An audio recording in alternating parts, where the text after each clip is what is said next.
Who first cracked the Enigma code?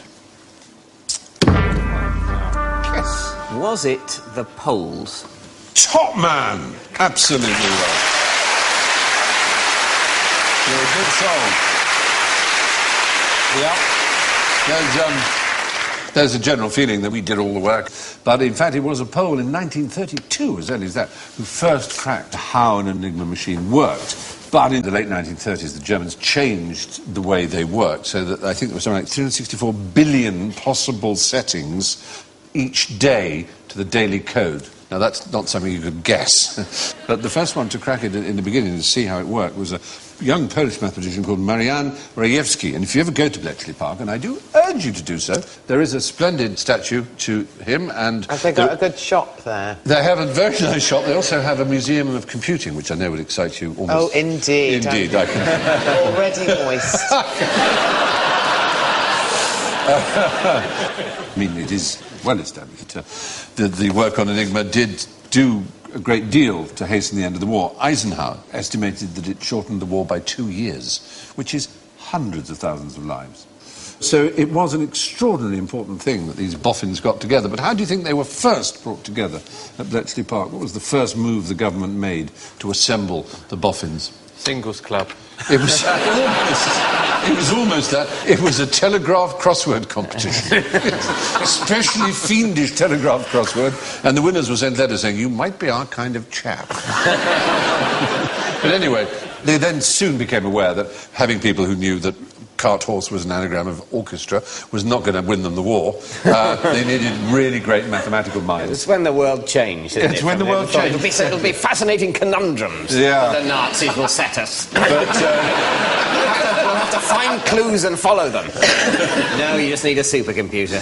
But fortunately, there was a man ready for it. It just happened to be that history had thrown up a quite brilliant mathematician called Alan Turing, who was at Cambridge at the time. There he is. He's considered the father of computing, one of the truly great men of his time. And you may remember Gordon Brown making an impassioned but far too late apology on behalf of the British government for his terrible death. He was persecuted for his homosexuality and chemically castrated and then committed suicide by eating a poisoned apple. And there are many to this day who believe that Apple computers named their apple with the bite out of it in honour of Alan Turing, the father of computing. And I was in a position to ask one of the founders, Steve Jobs, and he said it isn't true, but God, we wish it were. It's just a coincidence, but they're very proud that people think it might be, because he was a simply extraordinary man. But the real fiendish thing was not Enigma, it was called Lorentz. And for Lorentz was used between German High Command and Hitler himself, basically. And Lorentz was unbelievably difficult. And for that, Turing and his team built what really was the world's first computer. It was called Colossus. And it was way ahead of its time. It was quite extraordinary. It was all a complete sort of national secret until very recently, wasn't it? Or quite recently. Absolutely. There is Bletchley Park. And it is open to the public. I'm a big advocate for it, so I make no apology for banging its drum. It's a great place. It's an interesting choice that we took as a nation, though, you know, during the Second World War, which was an expensive experience for us and left us bankrupt. But out of it, we had basically invented the computer, and we decided to make it a secret. Yes. In any sense, attempting to monetize it. Actually, we gave the secret of Colossus to the CIA. Oh, superb. Yeah. I know. That's an excellent move. It was. No one will be needing that. But there's a great memo, because there are a lot of people in the British government who thought, what are these people in faintly damp tweed with pipes and glasses doing, writing on bits of paper here? And there's quite a big budget. I mean, what are they doing?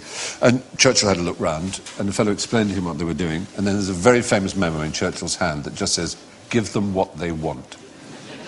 Fantastic, that, isn't it?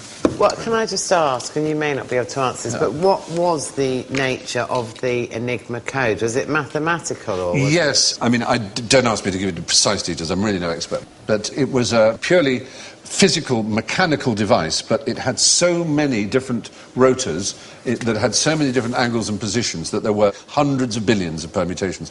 Our job was to intercept or work out what the code word of the day was, and then we could translate the messages. It was all very odd. But they were very lazy. It relied on Germans making mistakes by using the names of their dogs and things. So a lot of intelligence was gathered about the people in naval intelligence in particular, about what their dogs, their girlfriends, their addresses and things like that, because it's a bit like passwords, you know. I'm beginning to think that people will be able to hack into my John Lewis account now. Not named after your It's dog, ironic. surely. They invented a computer and finished the war early, but the cyber war being waged by China will be the death of all of us. Yeah, there is some... You know, the worry about it is, I mean, I was speaking to a man at Los Alamos, which is where they developed the nuclear bomb, and obviously the science now goes in other directions. They said they had something like 1 million attacks an hour on their sort of cyber front-end security. And I said, well, hackers? And they said, no, nations. Well, let's be honest, one nation. And I was interviewing him on camera, and I said, would it rhyme with Biner? And he said it might well do. And I said, that's how many times they're battering on the doors of your security. Well, they said, must oh, be, yeah. you know, they've got thousands of computers. Absolutely, they're just trying to work it out 24 hours a day. And presumably we're attempting in our own befuddled way to do the same. If we've got a ZX80 on it 24. Except when Wimbledon's on. Yeah, we got a pro that can get a tiny bucket out of a Perspex tube. Take that, China.